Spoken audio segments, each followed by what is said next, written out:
taking out a lot of resonance. Third GSer. I think I might have done this on a dynamic mic, which is like they're really sibilant, so I might have done that more. This is honestly a little. This is a really old mix, so a lot of it was just repairing shit that I didn't know what I was doing back then. Wouldn't you just go into Melodyne to do sibilant stuff? Or like clip gain it, yeah. Yeah, because like I mean the Melodyne sibilant stuff is like really untouched, like really, and I do plosive on that too. Oh yeah. So like version do you have to have the studio? Yeah, so studio for sure. Yeah. You cannot it doesn't work with the assistant. No, so like the sibilants, like I pretty much do everything like manual because like I know exactly when the S is like how much S I want as well. Yeah. So like and plosive. The plosive is sick. Plosive, like you can like fade in the plosive. Yeah. Really good. So helpful. Yeah, 100%. Like, there's like crazy distortion in some of these. Like this is a kind of fucked up mix, but you see kind of what I'm doing. Valhalla, slap on the vocals. Slap on your vocals. Slept on. But yeah, I'm not gonna go too deep into like breaking things down. But if you have specific questions at the end, you can ask me like, "What do you do on this? Like, how do you mix this?" But I kind of wanted to show you guys the outboard chain, the EQ, all that, and now I kind of wanted to show you what it looks like when you're summing on an SSL. So basically, if I open up a new song here. Do you hear my stomach mimicked what I just did? I was just focused on what you did itself. Yeah. Let's grab. Yeah, so if I'm importing, I think I have something here to import. Let's see. Garrett, I'm going to use our stems. Sure. So we've been working on this song. I hope I can find enough channels on the SSL that work to do this. Let's see. So we'll do these two. We'll do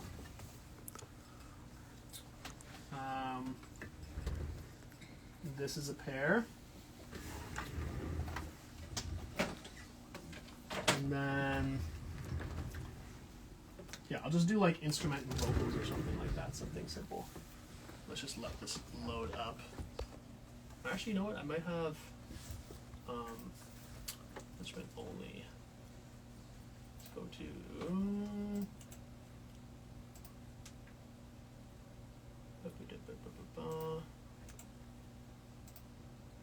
there we go. I'll use this actually instead. Let's find the instrumental and a cappella of one of my songs. Okay, this is a good example. So, right now. So, right now I'm in the box. Everything's going out of 1-2. But let's say I wanted to like mix on the board, and I'm just gonna do it quickly. But you can sum through the board in any capacity. You just do instrumental vocals. You can do like your drums, bass, music, effects, BGs, like whatever, depending on how many working channels you have right now. We have to reconfigure the board because it has to be maintained, so like all the main channels that are working are on like one bucket.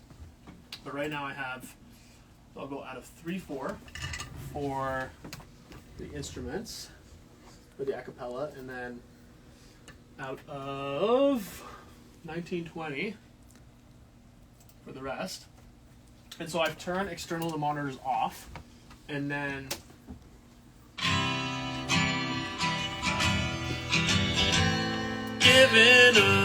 so if I turn this down, I don't hear anything because I'm now mixing through the board.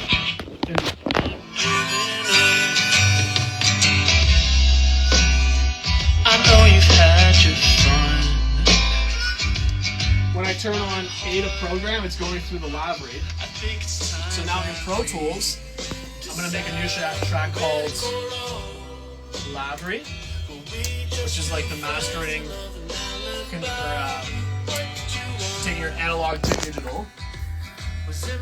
And I'm going to record and enable that. So now if I go back to Pro Tools, I'm hearing what coming out of the Lavry. Wouldn't go back. Found your face. What's typically in this situation, your mix is done, and if you're just trying to get that, like a lot of people would use the SSL as a summing mixer.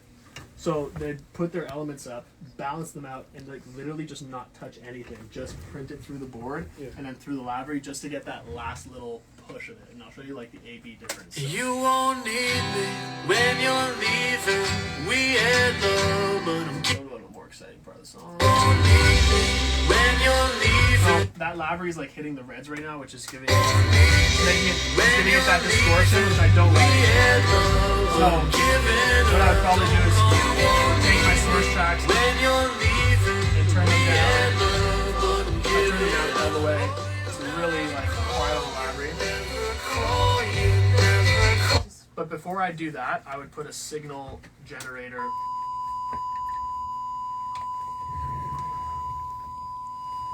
So on these faders specifically, I'm trying to get it to match evenly there. Like that. And then something sounds really off about that.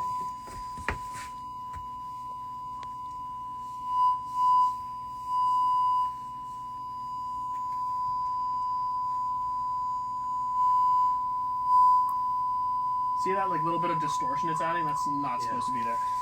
It's just like this board doesn't get used that often, but I'm just trying to demonstrate. So here, go on this, and we're looking good. So now I know like my mix is good, my fader's around 0, like don't touch, because each of these are different, so you gotta like have to adjust the volume slightly to make sure that your mix is balanced. And then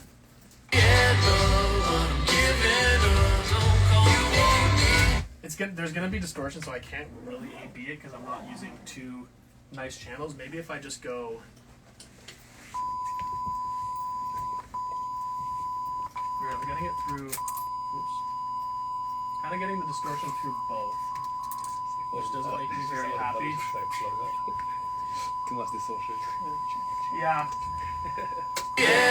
I'm gonna like the in the box version of this better, but watch this. So if I switch back to 1 and 2. When you're leaving, we had love, but I'm giving up. Oh, you never call you. Yeah, there's some weird distortion going on, but that like if this board was perfectly maintained, that's how you would do summing. And then let's say, what was another hybrid mixing thing? Oh yeah, like if I wanted to just send my shit directly through the Lavry, like I don't even want to have the SSL color at it at all. What I would do is I would put this out of, let's say, like 3/4, and then take. You don't hear anything because nothing's plugged in right now.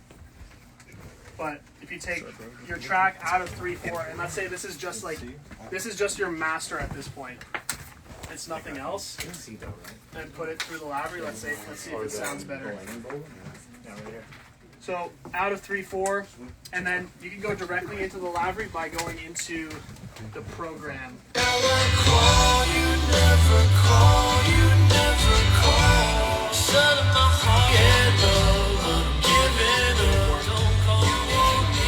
a little bit more headroom.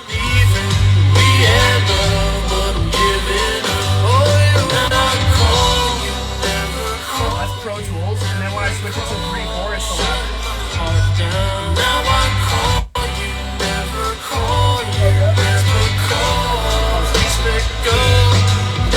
I suspect that the distortion is something to do with.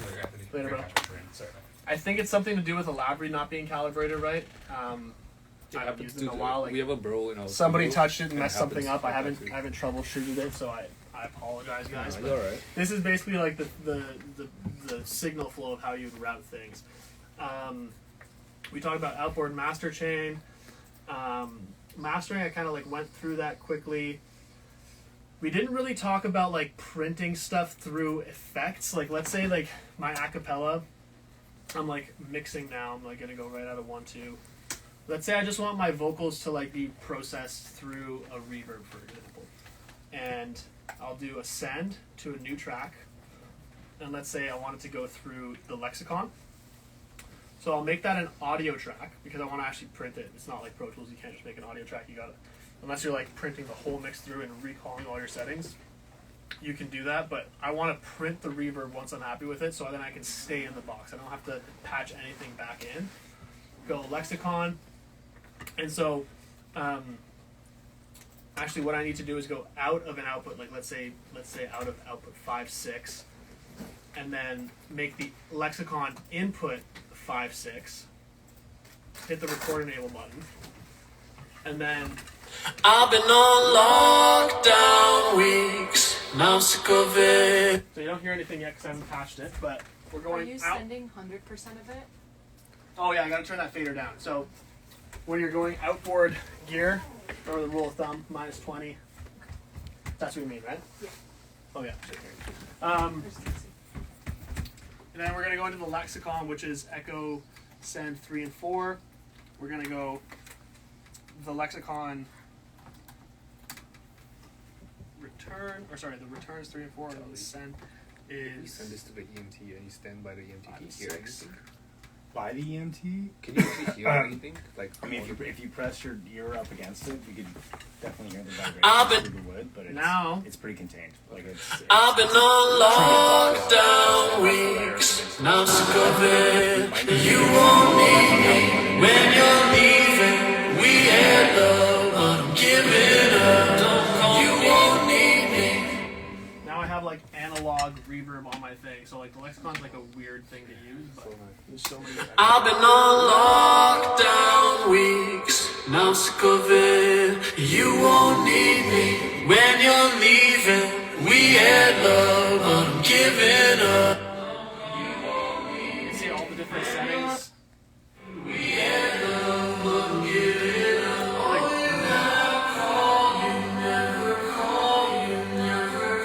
plates.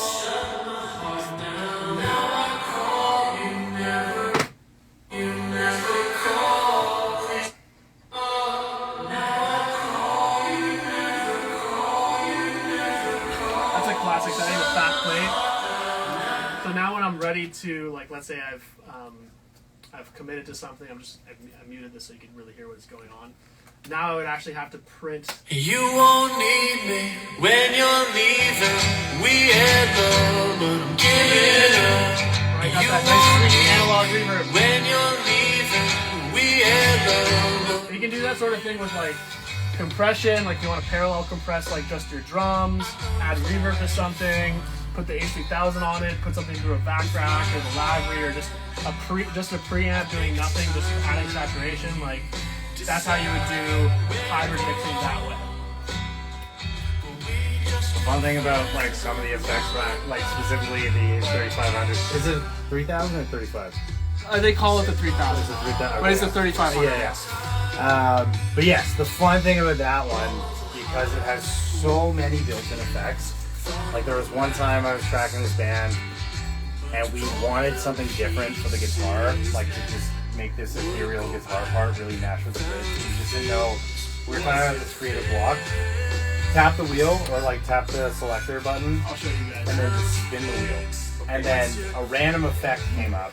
And we did that a couple times until we found something we really liked. Obviously, you can go through everything, but You want to show them? hell yeah. Okay. So you go to program, baby. program, spin the wheel, And then you just kind of and then woo. What be careful with it so it's not like Yeah, you don't want to rip it, but finger flick. mode. Got some random ass shit. This is like Yeah. this does everything. Well, this guy is how they used to tune vocals back in the day. Like following, you're listening and like adjusting the sense and printing that. So what comes next? I think I'm going dry. On too fast. We spent time indoors, now I need a fix.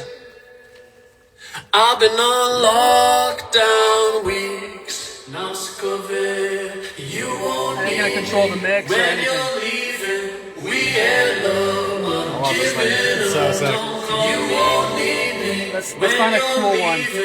We had love, but I'm giving up. Fan whisper. Never call you, never call you, never call call. Talking to a fan. Shut my heart down. Now I call you, never call so creepy. you, never call. Please, please, pick up. Now I call you, never call you. That's it. Yeah. How many effects are actually built into I that think thing? 900. Something like that. Yeah. What's that thing called? H3000. Yeah. You need Oh, wait, who makes that? I recognize that. that. Event Tide. Yeah, event. Yeah. Yeah. Grab the plugin. You're gonna have fun with that.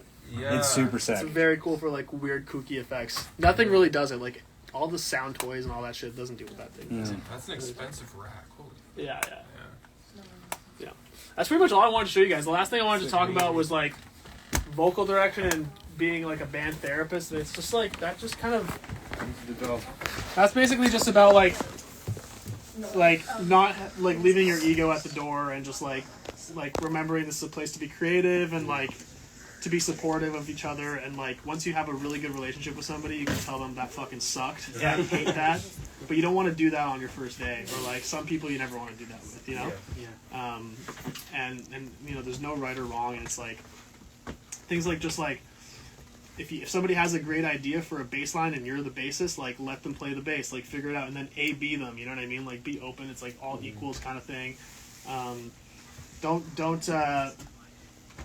try not to like tell people what to do. Like be like add suggestions. You know, like I wonder what this would sound like, or I wonder what this would sound like, or like, you know, I really love what you're doing, but like, have you thought about trying this? And then they might be like, you know what, that is a great idea, and they'll think they came up with it. If you're like, they won't. It's like all about like making people feel like it's their idea, not yours. It's like it's a lot of manipulation. It's like, honestly, psychology. You know, yeah. People are very protective of their work, especially if it's an emotional piece of work. It's creative, Yeah, right? Like you're exactly. super tied to like that emotion and the idea that you might have Exactly. coming in. Yeah. So if I had never worked with Anthony before, and I come in and I'm doing this song that I wrote about like my dying father or something like that, you know, and I'm clearly very attached to this song, and you know, a little bit just in my own head, I'm gonna be sensitive when this person I have never met before is like, hey, this line doesn't sound right. I'm gonna be like, what the hell? Who do you think you are? You don't know my dad. Blah blah blah. But like it, you know, it is important because like he's looking at it from an objective perspective that someone who's not emotionally attached to the song can actually see and hear and feel and be like, you know, maybe it just needs this. But so if you know, especially if it is just like a piece that's very close to someone, you just gotta ease them into it. You can't tell them exactly as Anthony said. You can't tell them what to do. Yeah. Yeah. I have like a bunch of prompts that I had for like vocal direction, but I don't know if I put them in here. I should probably put them in the doc. Let me see if I can find them.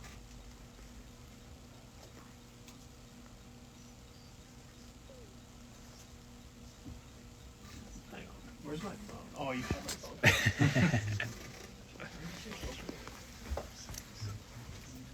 I find I like to break the ice before going to the studio.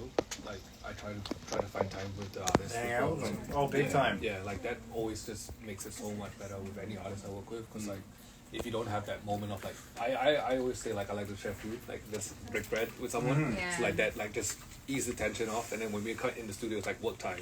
But like food time, we can talk shit. Like we can kind of get to know each other on that level. That usually helps a that's lot. always a great idea. But obviously Breaking depending on that the ice, client, right? Like some of them might not have the time for you for that. Yeah. So like, you know, they're just in and out. So Yeah. it's different. It's like when when we get like we get so many random people who come to the studio that we have once and we don't see again for a couple of years, if at all. Yeah. You know, but those you're not gonna every single new client coming in, you're not gonna be like, let's go to lunch first. But Fair. if you're taking on like you brought in this artist to the studio, you guys are working on an album together. This is a big project. Oh yeah.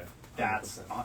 100% necessary because you're gonna be spending a lot of time with these people, right? So you have to know that you're gonna like them, and they have to know that they're gonna like you. Exactly. Most important. Yes, sir. I feel like being a yes man has really helped me a lot too. Like coming from the live sound world, I found I started to get really fucking grumpy with people and be like, no. And then I was like, you know what, I'm just gonna say yes. If I'm about to do something and the artist is like, I have this idea, can I do it right now? I'm like, yeah. I'd be like, I'm hearing this and maybe I'm not hearing the same thing, instead of being like, oh, I know more about audio than you do, so I'm gonna fight you. I'm just like, yeah, yes. And then all of a sudden everything just feels better, like right away. Sometimes Fighting the urge to fight the artist, even if maybe you don't, even if you disagree potentially. Sometimes I prove myself wrong, and I'm like, oh, I was just actually reacting, and you Yeah, were like right. emotional versus like logical. Like Yeah. that's like the balance. Sometimes though, you also, even though if you know it's not a great idea, you have to show them that. And Yeah. you have to let them try and then play it back to them, and then they're like, oh, damn, okay, you know what? Actually, I don't like this. Yeah. And then you can move forward. I love that smoothly, moment yeah. actually. Yeah, Like, I mean, like, I you don't like it. It's you're like- in the booth like, I know I'm right, but it's like, you know, it's the whole thing again with like catering to the Of artist, and like, course, 100%. you know, you don't want to straight up tell them that they're wrong, Yeah, because always. Never, yeah, never say it's it, not yeah. the best. And even just in general life, right? Yeah. Like in life, you shouldn't be saying because like that person's perspective on life is totally different from like your perspective. So Yeah, like, you you don't want to can't, be you that guy can't to say like force them into a mold Exactly. of what you think is sounding good. Like No a lot matter of it is what, also like being okay with things sounding off to you. Like I used to like record a lot of rap vocals, and I thought like everybody has to sound like Young Thug or like fucking like Jay-Z or whatever. I would be like find this archetype that I'm like, oh, I have to fit them into this mold, you know. But it's like then you ruin the nuance of their voice. Maybe their vocal throat, the way their chords are shaped, like it just doesn't make those sounds. And it's like when you accept what they're given, like, and you help that shine, it's much different than like trying to like fit them in take a what box. they're given and like change it. You know what I mean? Yeah. Like, yeah. Try to fit them in like a single box, like in your own head, what that box means as well. So Yeah, you have to like learn. You have to learn from everybody. This is a couple gems I've learned along the way of like prompts. So like, these are all like kind of tricks to like basically get somebody to be more comfortable with your ideas or like feel like they're their own. Like, sometimes all you need to say is don't hesitate at all. Just do it again. Like sometimes just the hesitation or the confidence or like I could hear you thinking about it. The I wonder if trick that goes like a long way. Instead of saying do this, be like I wonder if you did that. You know, because you're like. Or another one I use a lot is like I have no proof for this, but like I'm hearing this, and they're like, Anthony doesn't really believe in himself. I'm going to show him if his idea is good or not, and then they'll really give you that. You know what I mean? Yeah, totally. And then like my divining rod, like the old like when you're finding metals and shit. Like my divining rod is my attention drifting away from me, or sensing I'm not interested. That's when I'll jump in. So you tell them like, hey, if I'm not saying anything, it means I like it. Like I'll only jump in when I feel like I'm losing interest. You know what I mean? Yeah. So then they're like, okay, I'm trying to get this guy interested in what I'm doing. You know, I need to know. Like sometimes like they're talking like about their dad or about this or that, and it's like I need to know how much this hurts you. I need to feel the pain, right? I need to feel. You need to make me angry right now, or you need to do this. It's like you're telling them how you want to feel as a listener, as opposed to like telling them what to do. You know what I mean? The first thing I tell everybody is don't apologize when you screw up. You can't read/sing your own words without screwing up. That's like so true. It's like if you're reading somebody else's work, it's like very easy, but it's like if you're reading your own thing, it's like very vulnerable. You know, so it's like that's you need to remind them of that. It's like you're gonna mess up, and it's totally fine. It's because you're doing your own thing. It's like you're your own worst critic. You know. This is the only piece of direction I'll give you. That's a really great thing because people walk in and they're like thinking like, oh, this director or like producer is gonna tell me how to do everything. And it's like, no, I'm gonna tell you one thing and that's it. And then you can tell them more, but you just kind of like you allow them to open up to them. You know what I mean? Well, it's all mental, right? Like sometimes, you know, they'll be like, hey, can you know that in your head they're sitting at a perfect sound level, whatever, like, Yeah. tuning wise, and they're like, you know what, I don't have enough confidence in myself right now. Like, can you just hard tune me a little bit more with the auto tune? And you're like, yeah, totally. Even though you know they sound great, and then you Pretend to turn it on. Pretend to turn it up, and you're like, how's that? And saying it confidently, like you very much did, and then the confidence radiates in them, and they go, yeah, Yeah. this sounds great. And then afterwards, I mean, I always love telling them after the fact, and you're like, hey, you want to know something? I didn't touch that auto tune. That was all you. Yeah, and then they yeah. feel great. So, They're like, oh, Charlie, I love you. Oh, you rascal. Yeah. Another thing, I could sense you reading and thinking about it. That now just the natural take and we're there. That's a huge one. Like when you're reading something, it's way different than being inside of it and feeling it. Yeah. So just as even telling them like, hey, like you don't have to do the whole song if you only memorize the verse. Like you don't even have to do the verse right now. Take 5 minutes and really like say it to yourself, internalize it, and then like turn your phone off or flip the page the other way or whatever, so you're not looking at it. That can do so much. In terms of the performance, it's like crazy. You'll hear things like weird, wonky things in their voice and what they're doing, because like before they were just trying to read perfectly, sing in pitch, do all this stuff, and then they just forget about it, and all of a sudden they change a note, or the melody gets better, or like They loosen something up as well. magical happens. Loosen up on their vocals. Loosen up. You don't need to overthink it. Just go again. Let's do it again. But I'm not telling you why. I love that one. It's like you're just like, do another one. I won't tell you why. I just want to hear another one. They're like, what the fuck does he want? And then they're like, I'm gonna come up with what I think it should sound like. You know what I mean? Like it's like a good way to get people to push themselves a little bit more. I'm just gonna say I feel like you got a better one in you. I love that one. Positive re-encouragement goes a long way. Like everybody's just a little boy and girl inside that's sensitive. Like no matter how tough or like macho or whatever you think you are, like a diva, it's like really giving people like, that was great, like I really enjoyed this about her or whatever, goes so far. Don't Rather than overdo just it, though. being like all the Yeah. time. I Depends how used to overdo sensitive it. they Yeah. are. I find that the people that are the most confident are actually the ones that are the most sensitive, and they actually need the most encouragement. I like that. Let's keep going in that direction. That's a great thing. It's like once you found the world, it's like, I really like the world we're going into. Like you've really found it. Let's just keep going. Like and they're just like, okay, I got this, and they just keep giving you more of that. You seem inside it now, or like saying like, I was really inside that one. Like as a listener, you're like, I was fully there. I was fully present. Like I was so into what you were doing. Let's do one more for safety. That's a classic. Yeah. I felt that one. I like where you're going with that. We can cut it, but I prefer for you to do it right now. It's like if they're pushing back against an idea, or like they're like, I don't think it needs that, but you're like, no, they just need to hit it one more time a little better, and it'll be good. It's like then they're like A, B, and it's like, oh, actually, that sounds good. Just talk to me. Even if you fuck up a word, don't worry. Like basically just telling them like, say it, don't sing it. You know what I mean? Like really say it from your chest. Like just talk. Like just laughing a lot as a listener, like always laughter like really helps people opening up. And then like the blank was a little over the top, just being like reel it back a little bit, slow down to 10. This is your moment. That's a little bit dramatic. One more right away. I'm not telling you why. Like that's a great. I think I already had that one. I'm all in when they ask if you like it. Like if they ask, hey, did you like that? I'd be like, I'm fully committed to this. Like I'm all in this. I'm gonna say something mildly irritating. Like I love that one because it's like priming them to like basically be like, okay, like this guy's gonna say some real shit right now. You know, like it's similar to like the like I don't have any proof for this, but like I'm gonna say it anyway. It's like just priming them for like what you're about to say. That worked. Coming up, here we go. Like when you're getting ready for a take, let's do one in the air. That just means like let's just do one off the mic. I'm not gonna hit record or anything. Like just do it for me like live. Just like or like that. You've almost got that little tongue twister. Like just say it 10 times fast or something, just to get it in there, internalized. I'm sensing you reading more than feeling. I already got that one. I think we should slow down. Yeah, it's pretty much. There's like a lot more I've picked up along the way. It's like you learn them from. You pick up your own tricks as you go, but like there's so many tricks and like psychology and being a band therapist out there. It's just like working with really great producers teaches you, and it's like there's no real. There's no fast way of learning it. Like you have to like learn from everybody that you work with. You know, that's a good place to finish, guys. Hell yeah. All right. Woo! Thank you. Thank you. Thank you. Appreciate you guys. Thank you. Appreciate you. Amazing. Thank you.